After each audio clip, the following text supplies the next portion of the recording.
Hi అండి. శివసేన ఛానల్కి స్వాగతం. మన ఛానల్ని మొదటిసారిగా ఎవరైనా చూస్తున్నట్లయితే లైక్ చేయటం, షేర్ చేయటం మర్చిపోవద్దు. అలాగే మీ అమూల్యమైన అభిప్రాయాలను నాకు కామెంట్స్ రూపంలో తెలియజేయండి. నేను ఆఫీస్కు వెళ్ళేందుకు హడావుడిగా రెడీ అవుతున్నాను. ఇంతలో ఎవరో మెయిన్ డోర్ దగ్గర అరుస్తూ నన్నే పిలుస్తున్నారు. నేను ఎవరు అని గబగబా బయటికి వెళ్ళి చూశాను. ఓ ముసలావిడ నవ్వుతూ ఇంటి ముందు కనిపించింది. ఓ పెద్ద బుట్టని పక్కన పెట్టుకొని ఇంటి అరుగు మీద కూర్చుంది. ఆమెకు సుమారుగా 65 ఏళ్లుంటాయి. ఆమె బోసి నవ్వులో ఏదో తెలియని ఆత్మీయత, నిర్మలత్వం ఉట్టిపడుతున్నాయి.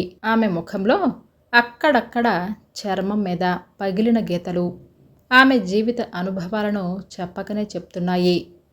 ఆమె నన్ను చూడగానే, బాబూ, టిఫిన్ ఇమ్మంటావా అని అంటూ ఎంతో ఆప్యాయంగా అడిగింది. చరమాంకంలో ఆమె అలా కష్టపడటం నన్నెంతగానో ఆకట్టుకుంది. నేను రోజు టిఫిన్ మా ఆఫీస్ క్యాంటీన్లోనే చేస్తుంటాను. ఆమెకు జీవితం పట్ల గల శ్రద్ధకు, నిబద్ధతకు నా వంతు గౌరవంగా ఓ 20 రూపాయలకు టిఫిన్ ఇవ్వమని చెప్పి ఇంట్లో నుంచి డబ్బులు, ప్లేటు తెచ్చి ఆమె చేతికి అందించాను. ఆ ముసలమ్మ గబగబా నేనిచ్చిన ప్లేట్లో 8 ఇడ్లీలు వేసి 3 రకాల చట్నీలు వేసి, వెంటనే తినే బాబు, చట్నీలు వేసేశాను కదా, లేట్ అయితే గట్టిగా అయిపోతాయి అని అంటూ చేతికి అందించింది. 20 రూపాయలకు 8 ఇడ్లీలా అని నా మనసులోనే ఆశ్చర్యపోయాను. నాకు ఆఫీస్ టైం అవటంతో సరేనమ్మా అని అంటూ ఇంట్లోకి వచ్చేశాను. ఆ వృద్ధురాలు ఆ బుట్టని నెత్తిన పెట్టుకొని టిఫిన్ అమ్మా టిఫిను అని అరుచుకుంటూ ముందుకు సాగిపోయింది. ఆ ముసలమ్మని చూడటం ఆ రోజే మొదటిసారి. ఎందుకంటే ముందు రోజే ఆ ఇంట్లోకి గృహప్రవేశం చేశాను. ఓ మిత్రుడు తక్కువ రేటులో మంచి ఇల్లు వస్తుంది అని చెప్తే ఆ గ్రామీణ వాతావరణం బాగా నచ్చేయటంతో వెంటనే కొనేశాను. గృహప్రవేశానికి నా మిత్రులు, కొలీగ్స్ అంతా విచ్చేశారు. వారే నా కుటుంబ సభ్యులు. ఎందుకంటే నాకంటూ ఎవరూ లేని అనాథని. ఆ గ్రామం చూడటానికి చిన్నగా ఉన్నా అక్కడ ఉన్న మనుషులది పెద్ద మనసు. ఆ ఊరి వాతావరణం నాకు బాగా నచ్చింది.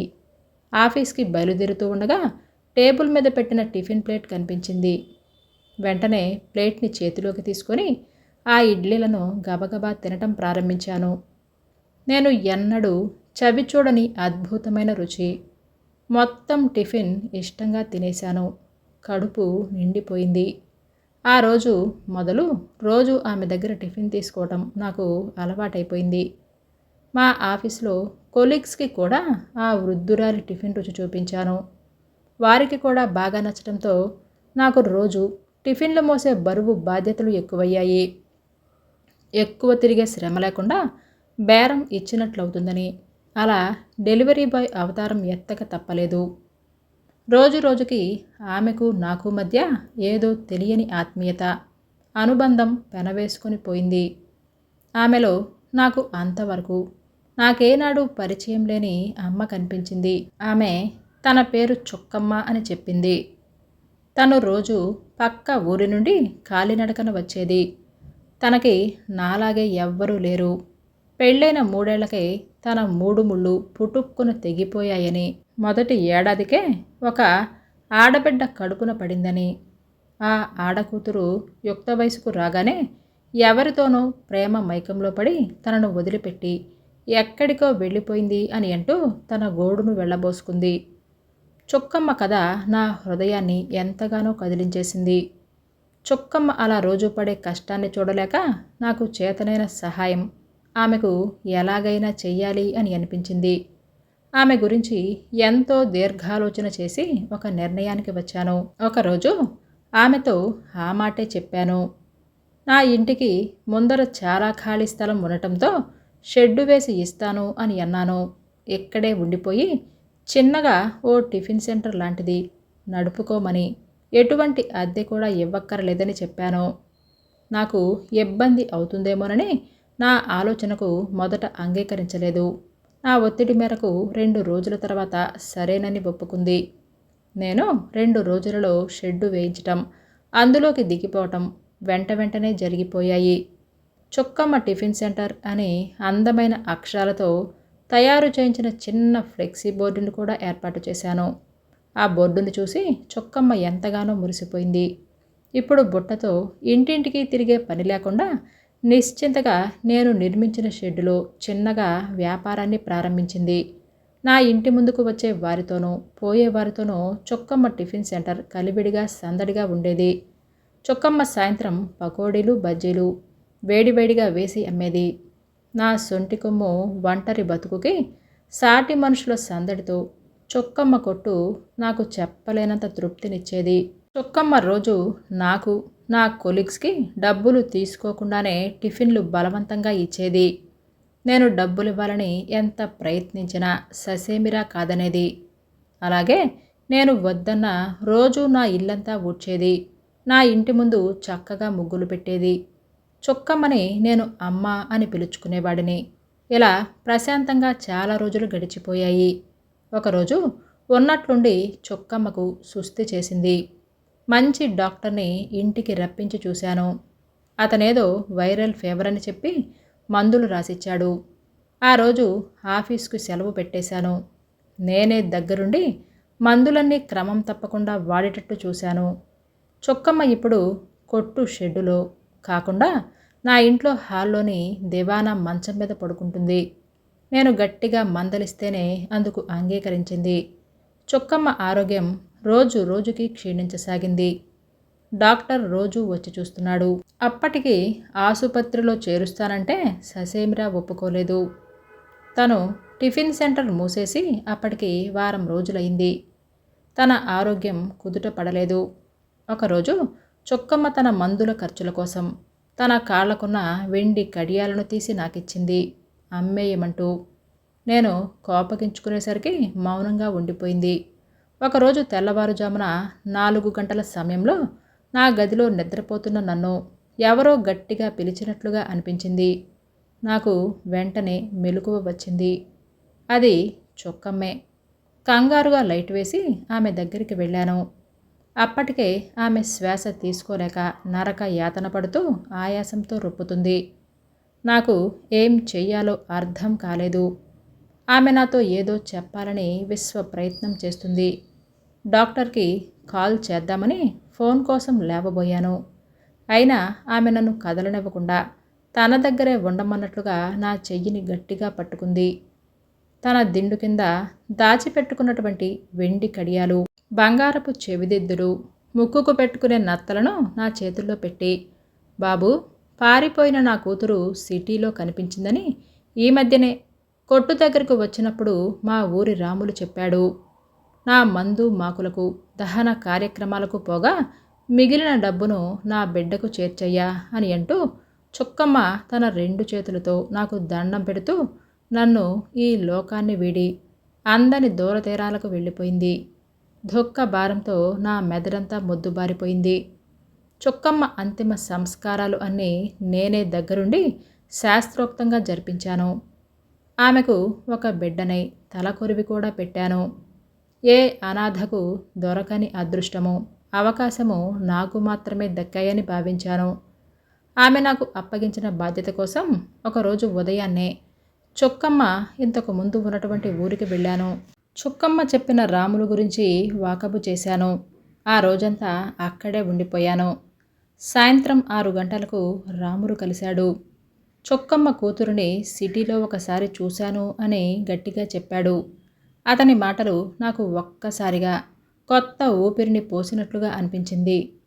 చొక్కమ్మ కూతురు రాములకి సిటీలోని ఏ ఏరియాలో కనిపించిందో తన పేరు, రూపురేఖలు, తదితర వివరాలు అడిగి తెలుసుకున్నాను.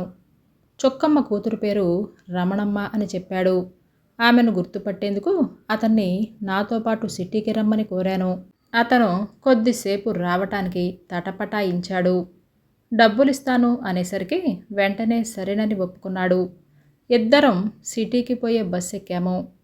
సిటీలో రమణమ్మ అతనికి కనిపించిన ఏరియాలో కాలినడకన రోడ్లన్నీ తిరుగుతూ కనిపించిన వారందరినీ రమణమ్మ గురించి అడిగాము. ఆమె ఆచూకీ ఎక్కడా కనరాలేదు. అప్పటికి బాగా పొద్దుపోయి సాయంత్రం 6 గంటలు కావస్తుంది. అప్పుడే రాములకు తెలిసిన ఒకతను కనిపించాడు. అతని పేరు అచ్చిబాబు. బాబు, మా ఊళ్ళో వాళ్ళందరూ పనుల కోసం ఇక్కడే వేరువేరు చోట్ల ఉంటారు. వాకప్ చేస్తాను, రేపు రండి అని అన్నాడు. అతని మొబైల్ నెంబర్ తీసుకున్నాను. ఆ రోజు నేను రాములు మా ఇళ్లకు వెనుతిరిగాము. నాలో ఏదో కొత్త ఆశ చిగురించింది. ఆ రోజు రాత్రంతా నాకు సరిగ్గా నిద్ర పట్టలేదు. అమ్మ గురించే నా ఆలోచనలు.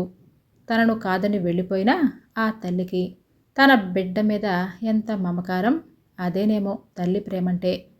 నేను చొక్కమ్మ చివరి కోరికను ఎలాగైనా తీర్చాలి అని బలంగా తీర్మానించుకున్నాను.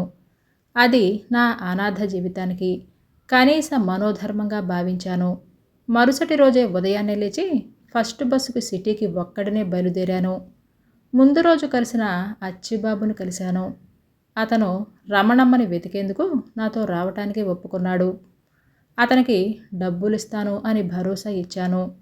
అచ్చిబాబు ఉత్సాహంగా బయలుదేరాడు. పదండి బాబు, ఆ రమణమ్మను మధురవాడ రామాలయం వీధిలో ఉంటుందని మా పోలిగాడు చెప్పాడు అని అంటూ అచ్చిబాబు నన్ను తేరిపారా చూస్తూ, బాబు తమరేమీ అనుకోనంటే ఒక్క మాట అని అంటూ అడగటానికి కాస్త సంకోచించాడు. అందుకు నేను ఏంటి అని అన్నట్లుగా అతని వైపు చూశాను. మరేమీ లేదు, దీనివలన మీకేటి లాభం అని అడిగాడు నీళ్లు నములుతూ. అతని మాటలకు ఎలా స్పందించాలో ఒక్క క్షణం నాకు అర్థం కాలేదు. ప్రతిఫలం ఉంటేనే సాటి మనిషి కోసం తాపత్రయపడాలా అని అనుకుంటూ, ఏమీ లేదొచ్చిబాబు, చొక్కమ్మకు సంబంధించిన కొన్ని సామాన్లు నా ఇంట్లో ఉండిపోయాయి. అవి ఆమె కూతురుకు చేరుద్దాము అని అంటూ ఉన్న విషయాన్ని చెప్పాను. అతను ఆశ్చర్యంగా, మీ తాపత్రయం చూస్తూ ఉంటే ఈ రోజుల్లో కూడా మీలాంటి ధర్మప్రభువులు ఉన్నారని ఆశ్చర్యం వేస్తుంది బాబు అని అంటూ అబ్బురంగా నా వైపు చూశాడు. అతని మాటలకు నేనేమీ బదులివ్వలేదు. చిన్నగా నవ్వేశాను సమాధానంగా. చాలా రోడ్లు తిరిగి మొత్తం మీద రమణమ్మ ఇల్లు పట్టుకోగలిగాం. రమణమ్మ గురించి వాళ్ళని వీళ్ళని అడగటం ద్వారా రమణమ్మని భర్త వదిలేశాడు అన్న విషయం స్పష్టంగా నాకు అర్థమైంది. అదృష్టవశాత్తు మేము వెళ్ళేసరికి రమణమ్మ ఇంట్లోనే ఉంది. అది 2 గదులున్న చిన్న కాలనీ ఇల్లు. ఇంట్లోని సామాన్లన్నీ చిందర వందరగా పడున్నాయి. అశుభ్రత అడుగడుగునా తాండవిస్తుంది. ఓ పక్కన 4 పిల్లలు ఆడుకుంటున్నారు. వారి ఒంటి మీద బట్టలు కూడా సరిగ్గా లేవు. వాళ్ళు రమణమ్మ పిల్లలే అనుకుంటా. ఆవిడ మమ్మల్ని చూడగానే చిరాగ్గా మొహం పెట్టి, ఎవరు కావాలి అని విసుగ్గా అడిగింది. అచ్చిబాబు రమణమ్మ దగ్గరికి వెళ్ళి అంతా వివరంగా చెప్పాడు. తన తల్లి చనిపోయిన వార్త. ఆవిడ ముఖంలో ఎటువంటి బాధను కానీ చిన్న ప్రతిస్పందన కానీ ఏమీ కనిపించలేదు. సామాన్లు తీసుకోవటానికా, వీలు చూసుకొని వస్తానులే బాబు అని నిర్లక్ష్యంగా అంది. ఆవిడకు తల్లి మీద కానీ తల్లికి సంబంధించిన సామాన్ల మీద కానీ అంతగా ఆసక్తి లేదని నాకు అర్థం కావటానికి ఇట్టే సమయం పట్టలేదు. ఆమెది కొంత బంగారం కూడా ఉందమ్మా అని అన్నాను నెమ్మదిగా గొంతు పెంచుకుని. అంతే, ముఖం ఒక్కసారిగా వెలుగుతో విప్పారింది. అట్టయితే పదండి సారు, ఇప్పుడే పోదాం అని అంటూ పిల్లలకు ఏవేవో జాగ్రత్తలు చెప్పి ఉన్నపలంగా బయలుదేరింది మాతో పాటు. అచ్చిబాబును కూడా రమ్మంది. ముగ్గురం బస్సులో బయలుదేరి మా ఇంటికి చేరుకున్నాము. నేను ఇంటికి వెళ్ళిన వెంటనే చొక్కమ్మకు సంబంధించిన బంగారం దాచిపెట్టిన ప్లాస్టిక్ కవర్ని రమణమ్మ చేతిలో పెట్టేశాను. అప్పుడు నా మనసులో నుంచి పెద్ద బరువు తీసేసినట్లుగా మాటల్లో చెప్పలేని అనిర్వచనీయమైన భావానికి లోనయ్యాను. రమణమ్మ నేనిచ్చిన ప్లాస్టిక్ కవర్ని నిర్లక్ష్యంగా తెరిచి బంగారు వస్తువులను, వెండి కడియాలను తేరిపారా చూసుకుంది. తన వెంట తెచ్చుకున్న హ్యాండ్ బ్యాగ్లో వాటిని పడేస్తూ, ఇంతేనా, ఇంకేమైనా ఉన్నాయా అని అంటూ అనుమానంగా ఆమె సంధించిన ప్రశ్నకు పదునైన శరాఘాతం నా హృదయాన్ని చీల్చేసినట్లుగా విలవిలలాడిపోయాను. అదేంటక్కా, సారుని అంత మాటనేశావు అని అంటూ అచ్చిబాబు ఆమె దగ్గరగా వెళ్ళి చిన్నగా గొణిగాడు, కాస్త ఇబ్బంది పడుతూ. అతని మాటలకు హా అని అంటూ తలను తిప్పి మూతిని వంకరగా తిప్పింది. రమణమ్మ ప్రవర్తనకి నా మనస్సు కాస్త గాయపడినా చుక్కమ్మ అప్పగించిన బాధ్యతను నెరవేర్చాను అనే సంతృప్తి నన్ను మరింకేమీ మాట్లాడనివ్వలేదు. రమణమ్మ బయట షెడ్డులోని సామాన్లు తీసుకొని వెళ్ళటానికి ఆటో పురమాయించుకొని రమ్మని అచ్చిబాబును పంపించింది. అప్పటికే నా ఇంటి చుట్టుపక్కల ఇరుగు పొరుగు వాళ్ళు పోగయ్యారు. రమణమ్మ తల్లి సామాన్లను చక్కబెట్టుకుంది. అచ్చిబాబు ఈలోగా ఆటోని తీసుకొచ్చాడు. రమణమ్మకు సహాయంగా అచ్చిబాబు సామాన్లను ఆటోలోకి చేరవేస్తూ ఉండగా అతన్ని ఆగమని చెప్పి రమణమ్మ గాబరాగా ఆ షెడ్డులో మూలగా పడి ఉన్న పాత ట్రంకు పెట్టెను తిరగేసి అందులోని బట్టలను వస్తువులను చెల్లాచెదురు చేస్తూ దేని గురించే వెతుకుతుంది. గోడకు తగిలించి ఉన్న సంచులను షెల్ఫ్లోని డబ్బాలను చేతిలోకి తీసుకొని ఆశగా శోధిస్తుంది. ఇదంతా గమనిస్తున్న నాతో పాటు అచ్చిబాబు అక్కడ పోగైన వారు రమణమ్మ పోకడికి నాతో పాటు వింతగా చూస్తున్నారు. దేనికోసమో వెతుకుతున్న రమణమ్మకి ఓ డబ్బాలో కొన్ని చిల్లర నాణేలు ఉండలా చుట్టేసి ఉన్న చిన్న డబ్బులు సంచి కనిపించాయి. అప్పుడే రమణమ్మ ముఖంలో కాస్త ఊరట కనిపించింది. ఆమె బుర్రకే ఏదో స్ఫురించినట్లుగా పరుగులాంటి నడకతో నా దగ్గరికి వచ్చింది. ఆమె విపరీత చేష్టలు ఏమీ అర్థం కాక అయోమయంగా ఆమె వైపే చూశాను. మా అమ్మ సంపాదించిన డబ్బంతా నీకాడే దాచుంటుంది, మర్యాదగా ఆ డబ్బులు బయటికి తీ అని అంటూ తీవ్ర పదజాలంతో నిందిస్తూ నిలదీస్తుంది నన్ను. ఆ హఠాత్ పరిణామానికి ఎలా స్పందించాలో అర్థం కాక నా గొంతు మోగపోయింది. నాకున్న చోటనే ఒక్కసారిగా పాతాళానికి కుంగిపోయినట్లుగా అనిపించింది. నన్ను నిలువున నిర్వేదం కమ్మేసింది. రమణమ్మ చేష్టలకి అక్కడే ఉన్న అచ్చిబాబు ముఖం ఒక్కసారిగా ఎరుపెక్కింది. ఊరుకోవమ్మా, నోటికేదొస్తే అది వాగకు. ఎందాకటి నుంచి చూస్తున్నాను. దేవుళ్ళంటి ఆ బాబుగారిని నోటికి ఎంత మాట వస్తే అంత అనేస్తున్నావు. ఇక్కడ ముసలి ప్రాణం నీకోసం గిలగిలా కొట్టుకొని చస్తా ఉంటే సిటీలోనే ఉండి నీ కన్న తల్లిని చూడాలని ఏ పొద్దు నీకు యాదికి రాలేదా? నీ బతుక్కి నీ తల్లికి ఏం చేశావని అలా పేలిపోతున్నావు? ఏదైనా చేశాడంటే ఈ బాబే, పేగు తెంచుకొని పుట్టకపోయినా అమ్మ విలువ తెలిసినవాడు అని అంటూ అచ్చిబాబు కోపంతో రమణమ్మపై నిప్పులు చెరిగాడు. షాక్లో నుంచి తేరుకున్న నేను అచ్చిబాబు చెయ్యి గట్టిగా పట్టుకొని అతన్ని వారించబోయాను. అచ్చిబాబు నా చెయ్యిని విదిలించుకొని, మీరు మాట్లాడకండి బాబు, మీలాంటి మంచోళ్ళకే నిందలు. కాకపోతే సాటి మనిషికి సహాయం చేయటానికి ఎవరు బాబు ముందుకొస్తారు? మంచితనం, మానవత్వం సిగ్గుతో చచ్చిపోతాయి అని అంటూ కొన్ని క్షణాలు ఆగిన తర్వాత రమణమ్మకు కాస్త దగ్గరగా వెళ్ళి ఆమె కళ్ళల్లోకి సూటిగా చూస్తూ ఆక్రోషంగా అన్నాడు. రమణమ్మ, నేను ఆటో కోసం వెళ్ళినప్పుడు అందరూ ఈ బాబు గురించి మా గొప్పగా చెప్పుకుంటున్నారు. ఈ బాబు గురించి నీకేం తెలుసు? షెడ్డు కట్టి అద్దె కూడా తీసుకోకుండా ఉత్తి పుణ్యానికే గదినిస్తే ఆ బాబు గుండెల మీద తంతావా? మనిషి జన్మ ఎత్తావా? నీ బతుకంతా ఒడిగం చేసినా ఈ బాబు రుణం తీర్చలేవు అని అంటూ అచ్చిబాబు రమణమ్మ మీద అగ్గి మీద గుగ్గిలమైపోయాడు. ఆమె ఆ అనుకోని పరిణామానికి మారు మాట్లాడకుండా సామాన్లను ఆటోలో వేసుకుంటుంది. కోపంగా నా పక్కకు వచ్చి నిలబడిపోయాడు. రమణమ్మ ఆటో వాడిని సహాయం చేయమని కోరింది. ఆటో అతను కూడా నిరాకరించాడు. అక్కడ పోగైన వారందరూ నిశ్శబ్దంగా చూస్తూ నిలబడ్డారు. ఆమె ఆ సామాన్లను అతి కష్టంగా మోసుకుంటూ ఆటోలోకి చేర్చుకుంటుంది. ఆమెకు సహాయం అందించేందుకు ఎవరూ ముందుకు రాలేదు. ఆడ కూతురు అలా కష్టపడటం నా మనసుకు ఎంతో కష్టంగా అనిపించింది.